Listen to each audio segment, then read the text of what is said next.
People think that if a Chinese company wants to copy a product, they can just do it and there's not much you can do about it. That's not true at all, not even close. There are actually proper ways to deal with it, and I've got a story that proves it. And no, it's not a story like the old days in China, back in the 90s, where you could just pay a group of thugs or local gangsters to harass the factory owner. Nowadays, there are proper legal ways to get it done. So, early 2020, I was working with a company making high-end wine racks here in Zhuhai. Still am, by the way, we still make them. But at the time, they were just absolutely killing it because during COVID, everyone decided they wanted to make their own wine racks at home.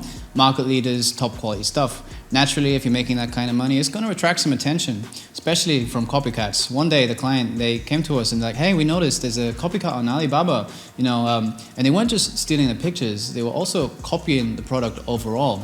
In this situation, most people might freak out, right? Like, oh no, China's copied me, I'm done, what am I going to do? This is exactly what I didn't want to happen when I wanted to make something in China.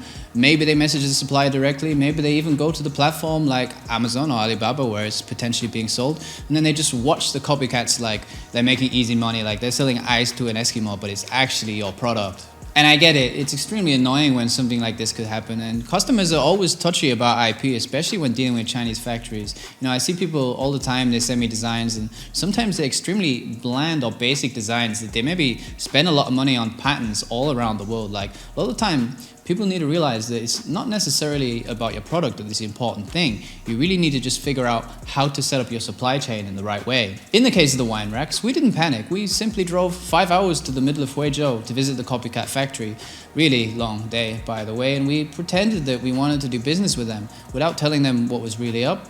But really, what we were doing, we were gathering evidence, checking out their production, and just seeing how their product compared to ours. We met the boss, toured the factory, took photos and videos, collected business cards, and honestly, that stuff was trash, like the typical kind of cheap made-in-China stuff that you'd imagine. Yeah, they'd copy the design, but in terms of quality, it was just night and day compared to ours. Ours were just miles better. Next day, when we got home, Chinese lawyers were involved. The factory got a scary letter and boom, everything disappeared practically instantly. Actually, Alibaba, where they were copying us on, they take this stuff extremely seriously, especially if you show them proof. And because we're a registered company in China, they could have had that factory's page shut down completely. Copying is actually a serious crime here, despite popular belief. It's just that the foreign companies, they don't really know how to navigate the landscape of China, and sometimes they do get screwed in court too, which is not good. But when you're a Chinese company, which we were, versus a Chinese company, and you're in the absolute right, you've got an upper hand. That lawyer letter that we sent only cost a few $100s, and we solved the problem. Without it, our customer, they could have lost hundreds of thousands of dollars in revenue just because of that one copycat company. And actually, fast forward 6 months, amazingly, that same factory, the same thing happened. They reposted the same pictures and the same products, thinking maybe we wouldn't notice. And guess what we did? We called the owner. We had his business card. We had his WeChat. 5 minutes on the phone, and he was like, oh no, my sales guy did it. I had no idea. A few hours later, everything was taken down again. And 6 years later, we haven't seen them or heard from them at all. Now, I want to say that not every copycat case is equal. Chinese versus Chinese, Chinese versus foreigners is a completely different game. Patents do help. Even just documenting your designs properly, that does help too. But the point is that there are legit ways to fight back in China, and it doesn't have to cost you a fortune. Sometimes it's better to complain to the point of sale in your home country if you got an issue. And sometimes in China, like we did, you just got to set up your supply chain so well that it's basically impossible, or it doesn't make sense for a factory to copy your product.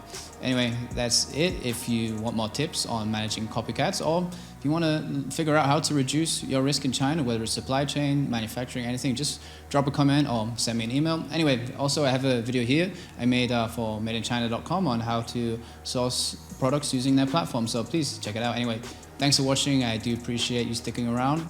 I'm out.